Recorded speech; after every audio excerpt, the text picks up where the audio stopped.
Hi students, good morning, welcome in play with chemistry. चलिए बच्चों, आज हम इंट्रामॉलिक्यूलर हाइड्रोजन बॉन्डिंग की चर्चा करेंगे।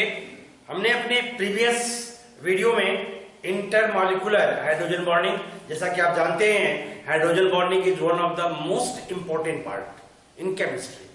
हाइड्रोजन बॉन्डिंग एक बहुत ही इंपॉर्टेंट पार्ट है। जैसा कि आप जानते हैं, हाइड्रोजन बॉन्डिंग वो बॉन्ड है जो कुछ ऐसे मॉलिक्यूल्स होते हैं जिसमें कि नॉन पोलर होते हैं by nature, by bonding non polar होते हैं। लेकिन चूंकि हाइड्रोजन बॉन्ड बनने के बाद उनकी जो कैरेक्टरिस्टिक्स होती है, उनके जो नेचर होते हैं, वो पूरी तरह से चेंज हो जाते हैं। वो पार्शियली क्या होते हैं, वो पोलर कैरेक्टर को शो करते हैं। ओके, तो उसमें हाइड्रोजन बॉन्डिंग बनने के कंडीशन जो है, मैं थोड़ा सा एक बार फटाफट मैं आपको क्या करता हूं, उसको रिव्यू कर देता हूं ताकि आपको पता रहे। बच्चों, हाइड्रोजन बॉन्डिंग बनने के दो कंडीशन एकमात्र। पहली बात, ये जो हाइड्रोजन बॉन्डिंग जो बनना चाहिए, उसमें हाइड्रोजन को एक इलेक्ट्रोनेगेटिव एलिमेंट से अटैच होना चाहिए। ओके, और ये इस हाइड्रोजन के साथ जो इलेक्ट्रोनेगेटिव एलिमेंट जो अटैच होगा, उसको इलेक्ट्रोनेगेटिव तो है ही, साइज जो होना चाहिए इसका क्या होना चाहिए, स्मॉल होना चाहिए। ओके, तो ये कंडीशन है हाइड्रोजन बॉन्ड बनने की। ओके, जब भी कोई इलेक्ट्रोनेगेटिव एलिमेंट जिनके साइज स्मॉलर हो, जब वो हाइड्रोजन के साथ ट्रीट करेगा तो हाइड्रोजन बॉन्डिंग बनेगा। ये हाइड्रोजन बॉन्डिंग है, डॉट डॉट से हम दिखाते हैं। ध्यान दें, वो हाइड्रोजन ही स्मॉल साइज इलेक्ट्रोनेगेटिव एलिमेंट से ट्रीट करेंगे, जहां पर ऑलरेडी हाइड्रोजन एक इलेक्ट्रोनेगेटिव एलिमेंट से पहले से जुड़ा होगा। चलिए, ये तो हो गई कहानी हाइड्रोजन बॉन्ड बनने की। अब हाइड्रोजन बॉन्डिंग दो तरह के होते हैं, हमने पीछे भी चर्चा किया है। दो तरह के होते हैं, इंटरमॉलिक्यूलर और इंट्रामॉलिक्यूलर। ठीक है बच्चों, ये इंट्रा है। इंटरमॉलिक्यूलर भी दो तरह के होते हैं। ओके, जब सेम मॉलिक्यूल्स के बीच जब हाइड्रोजन बॉन्ड बनते हैं तो उसको कहते हैं, क्या कहते हैं, होमो इंटरमॉलिक्यूलर हाइड्रोजन बॉन्डिंग। ओके, जैसे HF के बीच, H2O के बीच, NH3 के बीच। ओके, ये सारे कंडीशंस हैं। ओके, वो हो गया होमो। हेट्रोमिक होता है, जैसे मान लीजिए वाटर और अल्कोहल, दो डिफरेंट मॉलिक्यूल्स हैं। जब डिफरेंट मॉलिक्यूल्स के बीच में हाइड्रोजन बॉन्ड बनता है, that is called hetero intermolecular hydrogen bonding. और उसके बाद अब हम आ गए हैं कहां पर, अब हम आ गए हैं उसके दूसरे पार्ट, जो इंट्रा मॉलिक्यूलर हाइड्रोजन बॉन्डिंग है, हम वहां पर आ गए हैं। ठीक है, चलिए बच्चों, इंट्रा मॉलिक्यूलर हाइड्रोजन बॉन्डिंग वो हाइड्रोजन बॉन्डिंग है। इंटर में क्या था, इंटर मॉलिक्यूलर में क्या था बच्चों, देखिए how they are different. Intermolecular में था या तो दो सेम मॉलिक्यूल्स के बीच, लाइक दिस वन, या नहीं तो डिफरेंट मॉलिक्यूल, या नहीं तो डिफरेंट मॉलिक्यूल्स। ये ओके, ये था, मतलब दो मॉलिक्यूल्स के बीच में था, दो मॉलिक्यूल्स बीच में था, या तो सेम मॉलिक्यूल्स थे या दो डिफरेंट, लेकिन दो मॉलिक्यूल्स थे। Am I right? That is called intermolecular. Intra में ये बात नहीं होती है। इंट्रा में एक ही मॉलिक्यूल में हाइड्रोजन बॉन्ड की फॉर्मेशन होती है, और कहां पर, जो उनका फंक्शनल ग्रुप है। क्या है? Functional group. बच्चों देखो, ये फिनॉल है, C6H5OH फिनॉल है। यहां पर ऑर्थो पर क्या जुड़ा है, ऑर्थो पर नाइट्रो ग्रुप जुड़ा हुआ है, NO2। ओके, तो ये देखिए यहां पर NO2 जुड़ा हुआ है। ये है कंपाउंड को, पैरेंट कंपाउंड कौन सा है, फिनॉल है, लेकिन ये है ऑर्थो। जानते हैं ना, ये जो एरोमेटिक कंपाउंड होते हैं, उसमें ये पैरा एंड होते हैं, ये ऑर्थो एंड होते हैं, और ये मेटा एंड होते हैं, इसलिए ये है ऑर्थो नाइट्रोफिनॉल। देखिए, एक ही मॉलिक्यूल्स में NO2 जो फंक्शनल ग्रुप है और OH जो फंक्शनल ग्रुप है, इनके बीच में यहां पर हाइड्रोजन बॉन्डिंग की फॉर्मेशन हो रही है। यहां पे देखिए आप, ये क्या है, बेंजल्डिहाइड है बच्चों। देखिए बिल्कुल बेंजल्डिहाइड, C6H5CHO, और ये OH। ओके, दो फंक्शनल ग्रुप, ये एक फंक्शनल ग्रुप हो गया, ये अल्कोहल का है। ओके, और ये एल्डिहाइड का है, दोनों के बीच में बना है, ये डेल्टा प्लस और ये डेल माइनस। यहां भी देखिए, ये क्या है, सैलिसल्डिहाइड।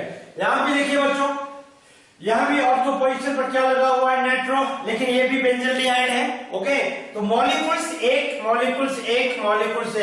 तीनों एक ही मॉलिक्यूल्स में जो डिफरेंट फंक्शनल ग्रुप हैं उनके बीच में क्या हो रही है, हाइड्रोजन बॉन्ड बन रही है। ये जो आपको है ये H बॉन्ड है, हाइड्रोजन बॉन्ड है बच्चों। ये जो है इस बीच में आप देख रहे हैं ये भी हाइड्रोजन बॉन्ड है। और बच्चों ये जो आप देख रहे हैं ये भी क्या है, ये H बॉन्ड है। ओके, तो इस तरह से दो टाइप के बॉन्ड फॉर्मेशन होते हैं। हाइड्रोजन बॉन्ड दो तरह के होते हैं, इंटरमॉलिक्यूलर और इंट्रामॉलिक्यूलर। ओके, तो इंटरमॉलिक्यूलर में भी दो, होमो इंटरमॉलिक्यूलर और हेटेरो इंटरमॉलिक्यूलर। नहीं, दो मॉलिक्यूल्स के बीच में, ये मैं इंटरमॉलिक्यूलर की बात कर रहा हूं। जब दो सेम मॉलिक्यूल्स के बीच में हाइड्रोजन बॉन्ड बनेगा तो होगा इंटरमॉलिक्यूलर में होमो इंटरमॉलिक्यूलर हाइड्रोजन बॉन्डिंग। जब दो डिफरेंट मॉलिक्यूल्स के बीच में हाइड्रोजन बॉन्डिंग की फॉर्मेशन होगी तो ध्यान रखिए वो वो हेटेरो इंटरमॉलिक्यूलर हाइड्रोजन बॉन्डिंग होगा। ये तो हो गई एक पार्ट, दो मॉलिक्यूल्स सेम या डिफरेंट के बीच में। और जब एक ही मॉलिक्यूल में, ये सेम मॉलिक्यूल है, ये सेम मॉलिक्यूल है, ये सेम मॉलिक्यूल है, जब एक ही मॉलिक्यूल्स में हाइड्रोजन बॉन्डिंग की फॉर्मेशन होती है तो उसको हम कहते हैं इंट्रामॉलिक्यूलर हाइड्रोजन बॉन्डिंग। और जब हाइड्रोजन बॉन्डिंग हो जाती है बच्चों तो क्या करता है, वो नेचर को चेंज करता है, वो पोलर बना देता है। नहीं, उसमें कैरेक्टर जो होते हैं वो पोलर कैरेक्टर हो जाते हैं। ये चलिए अब इसको आज हम आपको हाइड्रोजन बॉन्डिंग की कैरेक्टरिस्टिक्स पढ़ेंगे। ठीक है, चलिए फटाफट चर्चा करते हैं। ओके, चलिए characteristics of hydrogen bonding, characteristics of hydrogen bonding. इसमें पहला कैरेक्टरिस्टिक हम लेते हैं solubility. This is very very important, solubility, this is very very important. Okay, अब देखिए इसमें हम देखते हैं जो बहुत सारे नॉन पोलर, सॉल्युबिलिटी में क्या है बच्चों, एक स्लोगन है, याद है आपको? स्लोगन में कई बार अपने सारी वीडियो में जब भी सॉल्युबिलिटी की चर्चा होती है ये स्लोगन में जरूर लिखता हूं, like dissolve like, like dissolve like. मतलब जो सॉल्वेंट है और जो सॉल्यूट है, मतलब सॉल्वेंट और सॉल्यूट का जो कैरेक्टरिस्टिक्स होना चाहिए, जो नेचर होना चाहिए, एक दूसरे से कंपैरेटिवली इक्वल होनी चाहिए। ओके, तभी कोई सॉल्वेंट किसी सॉल्यूट को क्या करेगा, अलाउ करेगा। कुछ नॉन पोलर सब्सटेंसेस है, नॉन पोलर बोलो तो बच्चों C6H12O6, ये क्या है आप जानते हैं, ये ग्लूकोज है। ओके, ग्लूकोज या फ्रक्टोज, दोनों का फॉर्मूला सेम होता है। ओके, अंतर ये होता है इसमें एल्डिहाइड ग्रुप होते हैं, इसमें कीटोनिक ग्रुप होते हैं। फंक्शनल ग्रुप दोनों में चेंज होती है, मॉलिक्यूलर फॉर्मूला सेम है। ओके, ये ग्लूकोज हो गया। C12H22O11, ये क्या है, ये सुक्रोज है, सुक्रोज जिसको आप शुगर से भी जानते हैं। ओके, जैसे मान लीजिए NH2CONH2, ये क्या है बच्चों, ये यूरिया है। ये सभी जो है नॉन पोलर है, क्या है, non polar, but due to availability of hydrogen bonding, hydrogen bonding इनको क्या करता है, क्या बना देता है, हाइड्रोजन बॉन्डिंग इनको पोलर बना देता है, पोलर नेचर प्रोवाइड करता है। तो यहाँ पर एक स्लोगन मैं आपको बताता हूं, हाइड्रोजन बॉन्ड है जहां पोलर नेचर है वहां। ओके, हाइड्रोजन बॉन्ड का यही काम है, यदि पोलर नेचर नहीं होता, ग्लूकोज का पोलर नेचर नहीं होगा तो पोलर सॉल्वेंट वाटर पे भला ये कैसे डिजॉल्व होगा। यदि सुक्रोज का पोलर नेचर नहीं होगा तो भला वाटर उसको कैसे अलाउ करेगा डिजॉल्व होने के लिए। यूरिया जो फार्मर्स खेतों में यूज करते हैं एज ए फर्टिलाइजर, यदि वो पोलर नेचर नहीं होगा तो भला उनको कैसे अलाउ करेगा वाटर डिजॉल्व होने के लिए। ऐसे बहुत सारे कंपाउंड है जो वास्तव में पोलर नहीं होते हैं, नॉन पोलर होते हैं, but hydrogen bond make it polar and then polar solvent water okay allow to dissolve in it. Okay, तो ये सारे कंडीशन है बच्चों। ओके, जैसे मैं आपको बताता हूं एमीन में, एमीन ये बहुत इंपॉर्टेंट है, प्राइमरी एमीन की सॉल्युबिलिटी सबसे अधिक होती है एज कंपैरिजन टू, ये आप क्वेश्चन है ये, सेकेंडरी एमीन, और इसकी भी ज्यादा होती है किससे, टर्शियरी एमीन से। बच्चों इसमें सरफेस एरिया है, जैसे जैसे ये ब्रांचिंग बढ़ती जाएगी सरफेस एरिया कम होता जाएगा और उसकी सोलिबिलिटी जो होगी दैट क्या होगी, डिक्रीज होगी। ओके, ये है जैसे अल्कोहल, अल्कोहल क्या है, हाइड्रोजन बॉन्डिंग है अल्कोहल में। Okay, and that is the reason it is easily mix in waters, इसलिए वाटर के साथ जो अल्कोहल होता है वो इजिली क्या हो जाता है, वो मिक्स हो जाता है। ठीक है, ये तो हो गया इसकी। उसके बाद हम आप जानते हैं विस्कोसिटी। हाइड्रोजन बॉन्ड क्या करता है बच्चों, viscosity, this is also very important. Hydrogen bonding associates the molecule, hydrogen bonding associates the molecules which increases the viscosity, बच्चों विस्कोसिटी के बारे में आपको ये पता होना चाहिए। जैसे मान लीजिए एक जार है, हमारे पास दो जार है, एक जार में क्या है, वाटर है। हम दो जार लेते हैं, ये देखिए ये हमने दो जार लिया, एक जार ये है और दूसरा जार ये है। एक में हमने वाटर रखा, H2O रखा, दूसरे में हमने हनी रखा। ओके, नीचे हम क्या करते हैं, दोनों को कट कर देते हैं। एक पर्टिकुलर होल है मान लीजिए, सेम टाइम में इसको अलाउ करते हैं डिफ्यूज होने के लिए। तो which container number first, container number 2, which container will be released immediate their liquid H2O, क्योंकि H2O की जो कंसेंट्रेशन है, ओके, कंसिस्टेंसी है वो क्या है, कम है।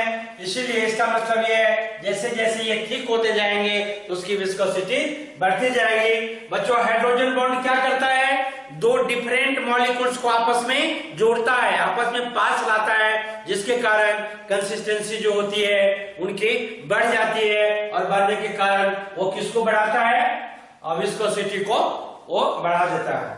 ओके, जैसे मान लीजिए वाटर, अल्कोहल और इथर। वाटर बोले तो H2O, अल्कोहल बोले तो मान लीजिए CH3OH, एक इथर लेते हैं CH3O CH3। देखिए ये वाटर है, ये क्या है, अल्कोहल है, मिथाइल अल्कोहल है ये, दिस इज मिथाइल अल्कोहल, और ये है डाइमिथाइल ईथर, डाइमिथाइल ईथर। बच्चों इसमें जो ये ऑर्डर है, किसकी ऑर्डर है, हाइड्रोजन बॉन्डिंग की। ओके, आप जानते हैं ये जो है ये सभी क्या है, ये सभी ऑर्गेनिक सॉल्वेंट है। क्या है ये, ऑर्गेनिक सॉल्वेंट। और जब ऑर्गेनिक सॉल्वेंट है तो निश्चित रूप से इनका जो कैरेक्टरिस्टिक्स होगा वो क्या होगा, non polar. Okay, ketone ether alkane, ये देखिए कीटोन ईथर अल्केन। बच्चों this is very important, ketone ether and alkane are not soluble in water. Ketone, ether and alkane are not soluble in water. क्यों? Because they are not able to form hydrogen bonding. क्योंकि वहां पर ketone के case में, ether के case में, alkane के case में, this is very important, direct question है ये, जिसको आप ध्यान रखिए। ये डायरेक्टली हाइड्रोजन बॉन्ड, बिल्कुल हाइड्रोजन बॉन्ड नहीं बनाता, जिसके कारण इनकी सोलिबिलिटी कम होती है। वैसे अल्कोहल में पार्शियली होता है, लेकिन हाइड्रोजन बॉन्ड की कैरेक्टरिस्टिक्स वाटर में सबसे अधिक होगा। यहाँ पर देखिए कौन कौन हाइड्रोजन बॉन्ड को अच्छे से बनाएगा और कौन नहीं बनाएगा। जो हाइड्रोजन बॉन्ड को अच्छे से क्रिएट करेगा, जो हाइड्रोजन बॉन्ड को क्रिएट करेगा, जो फॉर्म करेगा, ओके, तो उनकी विस्कोसिटी ज्यादा होगी और उसमें पहले नंबर पर आएगा H2O, इसीलिए इनका ऑर्डर ये होगा। ओके बच्चों, चलिए ये हो गया आपको। उसके बाद दूसरा पॉइंट मैं अभी डिस्कस करने वाला हूं आपसे, और वो है melting point and boiling point. Okay, चलिए अब इसको स्टार्ट करते हैं। ठीक है बच्चों, आप चाहें तो इसका स्क्रीनशॉट भी ले सकते हैं। ये बहुत इंपॉर्टेंट है, ये पार्ट बहुत इंपॉर्टेंट है, ये बहुत इंपॉर्टेंट है, ये बहुत इंपॉर्टेंट है। ये सभी अपने आप में जो आपके एंट्रेंस एग्जाम में जब आप अपियर होंगे आइदर इन नीट और जेईई, ओके, तो वहां पर ये डायरेक्ट क्वेश्चन का रोल प्ले करेगा। ओके, चलिए इसको मिटाते हैं। अब थर्ड कैरेक्टरिस्टिक्स हम लिखते हैं और उसको बहुत ही important, that is melting point and boiling point.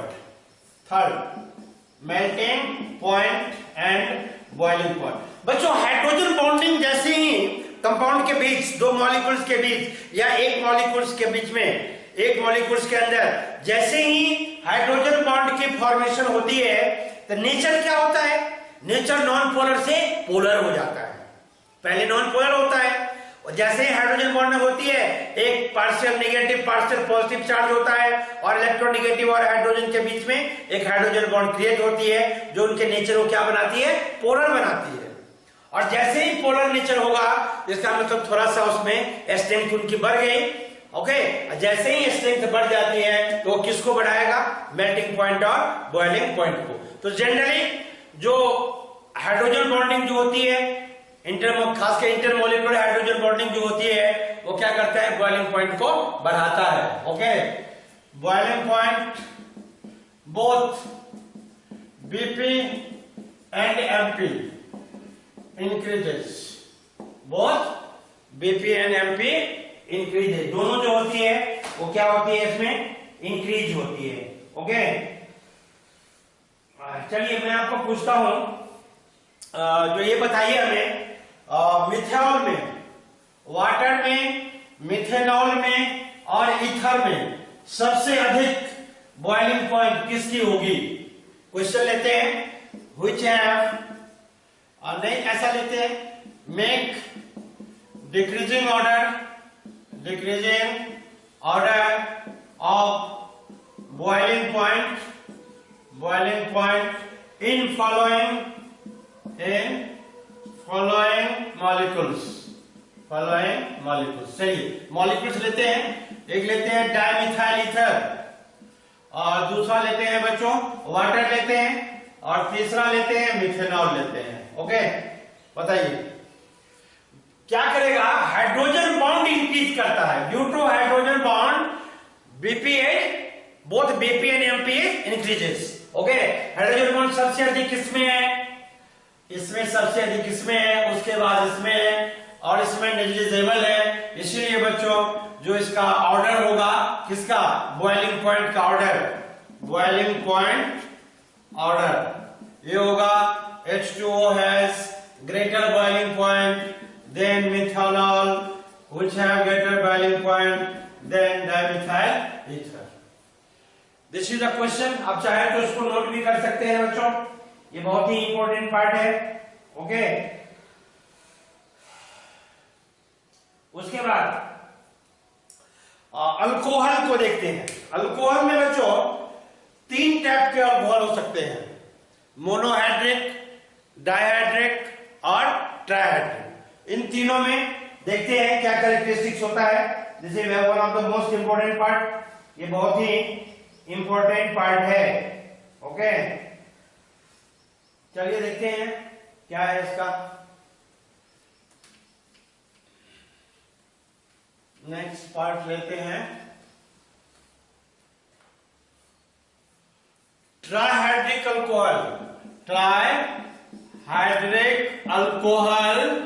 have greater boiling point than dihydrate alcohol or greater than monohydric alcohol। अब जो आप सोच रहे होंगे ये मोनोहाइड्रिक, डाइहाइड्रिक, ट्राइहाइड्रिक क्या है? अल्कोहल का फंक्शन ग्रुप क्या होता है बच्चों? OH होता है।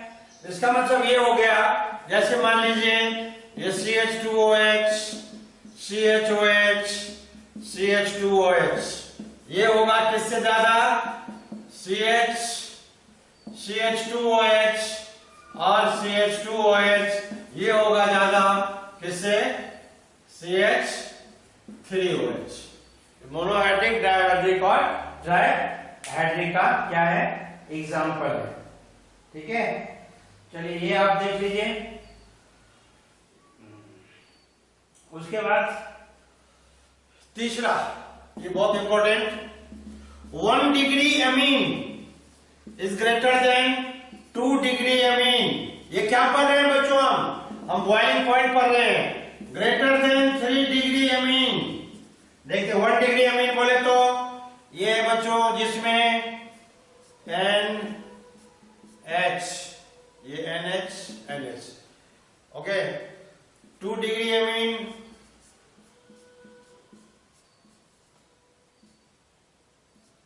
ये okay, and that is 3 degree amine. अब सोच रहे R क्या है? R जो है ये अल्काइल है। क्या है? अल्काइल। तो ये है 1 डिग्री एमीन। इसमें क्या ऑर्डर होगा? ये 1 डिग्री है, 1 degree greater than 2 degree greater than 3 degree. Okay, तो इस चीज को आप अच्छे से इसको याद रखिए। ओके, उसके बाद चलिए हम आते हैं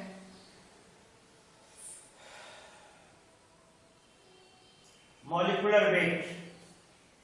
मॉलिक्यूलर वेट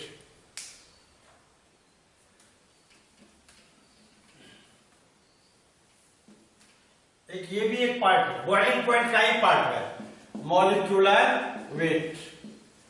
बच्चों क्या होती है? हाइड्रोजन बॉन्ड डायमर बनाती है। क्या बनाती है? डायमर। मतलब दो मॉलिक्यूल्स को क्या करती है? एसोसिएट करती है।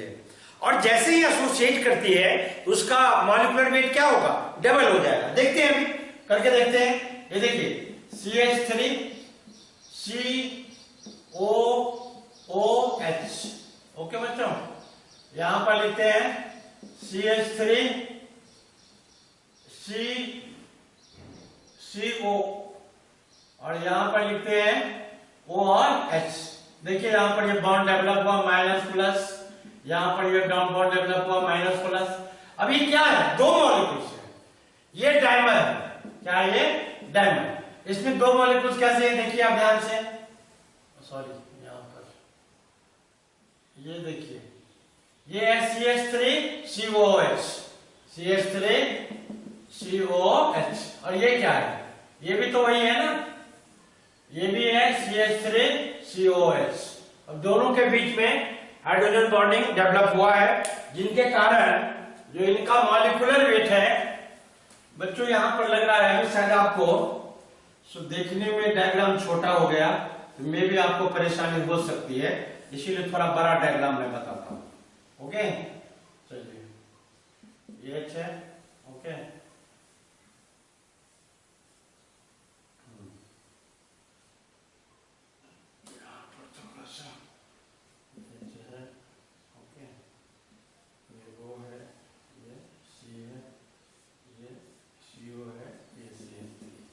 देखिए ध्यान से क्या क्या है। CH3 COOH, CH3 COOH। देखिए इनके बीच में ये बॉन्डिंग डेवलप हुआ माइनस प्लस, इनके बीच में हुआ माइनस प्लस। तो ये एक मॉलिक्यूल था। कौन सा मॉलिक्यूल था? ये CH3OH। ये दूसरा मॉलिक्यूल था CH3OH। तो इसको, इस प्रोसेस को कहते हैं डायमराइजेशन। डायमराइजेशन मतलब डायमर का मतलब, डाई का मतलब दो, यानी दो मोनोमर आपस में मिल गए तो हो गया डायमर। ओके, डायमर बनने से क्या हो गया? ये जो CH3OH था, CO है, ये क्या है? ये इथेनोइक एसिड। इसके मॉलिक्यूलर वेट कितने थे? 60। और जैसे ही ये एसोसिएट हो गया, एसोसिएट होने के बाद इनकी जो मॉलिक्यूलर वेट है, मॉलिक्यूलर वेट सीधा डबल हो गई 120। और जैसे ही डबल हो गई तो क्या करेगा? बॉइलिंग पॉइंट को इंक्रीज करेगा। Means molecular weight increase, molecular weight when increases, then it increases the boiling point। यानी जैसे ही मॉलिक्यूलर वेट बढ़ेगा, ओके, तो बॉइलिंग पॉइंट उनकी बढ़ेगी। मॉलिक्यूलर वेट क्यों बढ़ा बच्चों? क्योंकि हाइड्रोजन बॉन्ड के पास ये कैपेसिटी होती है क्या बनाने की? एसोसिएट करने की। एसोसिएशन टेंडेंसी होती है, जिसके कारण डायमर बनता है। और जो डायमर का मतलब दो मोनोमर का आपस में कंबाइन हो जाना। और ये शुभ काम कौन करता है? हाइड्रोजन बॉन्ड करता है। ओके, इसीलिए हाइड्रोजन बॉन्ड में डायमर बनने के साथ ही उसकी बॉइलिंग पॉइंट, मॉलिक्यूलर वेट बढ़ता है। और मॉलिक्यूलर वेट बढ़ने से उसकी बॉइलिंग पॉइंट बढ़ती है। तो बच्चों, बॉइलिंग पॉइंट एक कैरेक्टर था, जो कैरेक्टर ये फिनिश हुआ।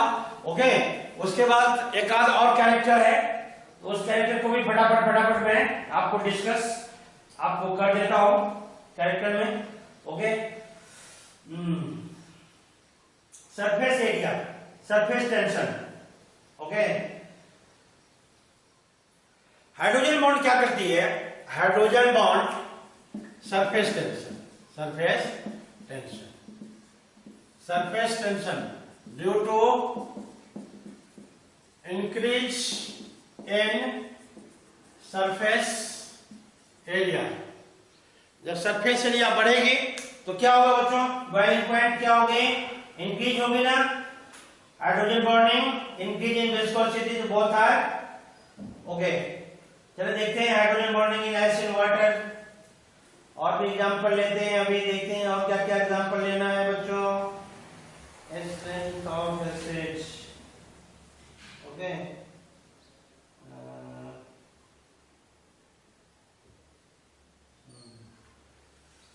चलिए ठीक है, ये सारे चीज पढ़ गया।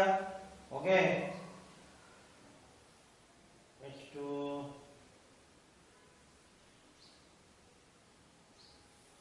बच्चों एक बात बड़ा सा एक इंपॉर्टेंट है, सरफेस एरिया विस्कोसिटी जान गए। सरफेस एरिया और विस्कोसिटी दोनों जो होती है वो इंक्रीज होती है किसके कारण? हाइड्रोजन बॉन्डिंग के कारण। एक क्वेश्चन है आइस एंड वाटर में, ये बहुत इंपॉर्टेंट क्वेश्चन है। इंपॉर्टेंट क्वेश्चन क्या है? जो आइस जो होती है, ice floats over water. Okay, why? क्यों, क्या कारण है? जबकि आइस ये भी वाटर है, H2O है सॉलिड फॉर्म में, और वाटर ये भी H2O है लेकिन लिक्विड फॉर्म में क्यों होती है?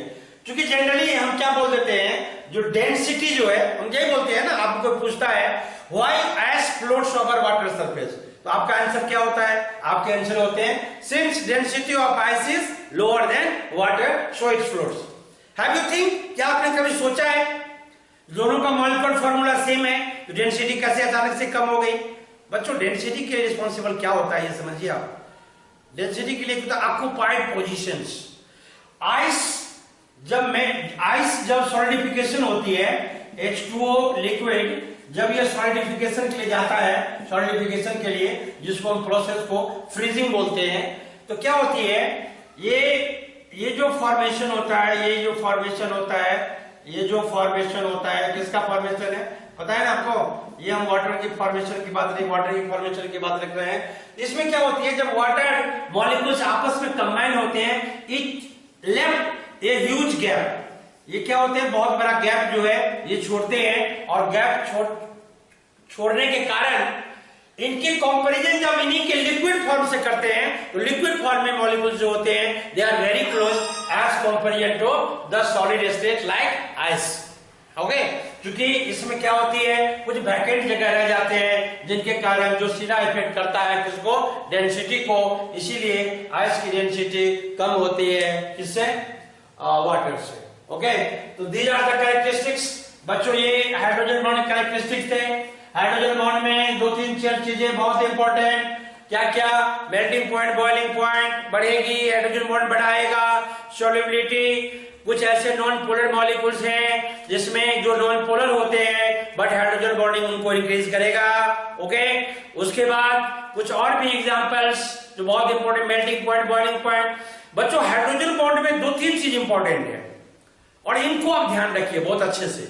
ओके, टाइप सबको समझिए आप बेसिक कंसेप्ट के लिए, इंटरमॉलिक्यूलर, इंट्रामॉलिक्यूलर, होमो इंटरमॉलिक्यूलर, हेटेरो इंटरमॉलिक्यूलर, उसको समझिए। लेकिन जो क्वेश्चन फ्रेम होता है, यहां से जो क्वेश्चन कंस्ट्रक्ट होते हैं वो मैक्सिमम चांसेस होता है या तो सॉल्युबिलिटी या नहीं तो मेल्टिंग पॉइंट और boiling point. Sometimes melting point, boiling point और सॉल्युबिलिटी दोनों में इंटर रिलेशन है। ओके, तो इनको आप अच्छे से ध्यान रखिएगा। डिफरेंट जैसे एमीन का है, अल्कोहल का है, इनकी जो ऑर्डर्स है उस ऑर्डर्स को आप ध्यान रखिए। ओके, सॉल्युबिलिटी हो गया, ये हो गया, विस्कोसिटी हो गया, समटाइम्स वो भी क्वेश्चन आता है। ओके, और बस ये सारी जो है ये कैरेक्टरिस्टिक्स है, इस कैरेक्टरिस्टिक को आप याद रखिए। उसके बाद जो मैं आपके सामने चर्चा करने वाला हूं, जो important part, that is called dipole moment. Dipole moment, dipole moment में आज चर्चा नहीं करने वाला, आपसे सिर्फ थोड़ा इंट्रोडक्शन बता देता हूं ताकि आप बिल्कुल तैयार रहें। डायपोल मोमेंट हम क्या पढ़ेंगे बच्चों, जैसे बहुत सारे कंपाउंड होगा। अभी तक हम लोगों ने क्या पढ़ा, कोवैलेंट बॉन्ड की फॉर्मेशन पढ़ी, हमने देखा जो दो तरह कैरेक्टरिस्टिक्स। ओके, डायपोल मोमेंट से पहले हम आपको बताएंगे एक रूल, फाजान्स रूल। फाजान्स रूल बच्चों बहुत इंपॉर्टेंट रूल है, बहुत इंपॉर्टेंट। जिस तरह से हम समझते हैं हर चमकती हुई चीज सोना नहीं होती, उसी तरह से फाजान्स रूल हमें यह बताएगा, क्या बताएगा जानते हैं, जो कंपाउंड देखने में आयनिक लग रहा है लेकिन कैरेक्टर जो होंगे उसमें कोवैलेंट होंगे। ओके, ये सारी चीजें हम फाजान्स रूल में पढ़ेंगे। और फाजान्स रूल से के बाद इसी का एक दूसरा पार्ट होगा, पोलैरिटी और नॉन पोलैरिटी में पार्ट होगा डायपोल में। ये बहुत ही इंटरेस्टिंग टॉपिक होने वाला है, बहुत इंटरेस्टिंग। सोचिए, आप सोचिए, जो कंपाउंड इलेक्ट्रॉन के ट्रांसफर से बना है, आपको सब लोगों ने पढ़ा है, बुक में पढ़ा है, सारे टीचर आपको बताते हैं जब बॉन्ड मेटल नॉन मेटल के बीच बने तो कौन सा बॉन्ड होगा, आयोनिक होगा। नेचर क्या होंगे, आयोनिक होंगे। कंपाउंड क्या होगा, आयोनिक होगा। M I right? यस। लेकिन फाजान्स ने बताया कि नहीं, हर मेटल और नॉन मेटल से बनने वाले कंपाउंड में 100% आयोनिक नेचर नहीं होता है, उसमें कोवैलेंट नेचर भी होते हैं। ओके, तो उस पर कैटायन और एनायन की साइज पर वो डिपेंड करता है। बच्चों अगले वीडियो में, इसके बाद जो आने वाले वीडियो हैं उसमें हम आपको फाजान्स रूल और डायपोल मोमेंट बताने वाले हैं। ओके, तब तक टेक केयर, अपना ध्यान रखिए और हाइड्रोजन बॉन्डिंग को अब रिवाइज कीजिए। यदि आपका कोई क्वेश्चन है तो आप हमें कमेंट बॉक्स में लिखिए। कुछ आपको और भी लगता है, कुछ कंटेंट हमसे छूट गया है, वो भी आप कमेंट में लिख सकते हैं। यदि आपको लगता है ये वीडियो अच्छा है, आपके कॉम्पिटिटिव एग्जाम्स के लिए, एंट्रेंस एग्जाम के लिए अच्छा है, तो आप जरूर उसको शेयर, लाइक और सब्सक्राइब करें। Okay, have a great day.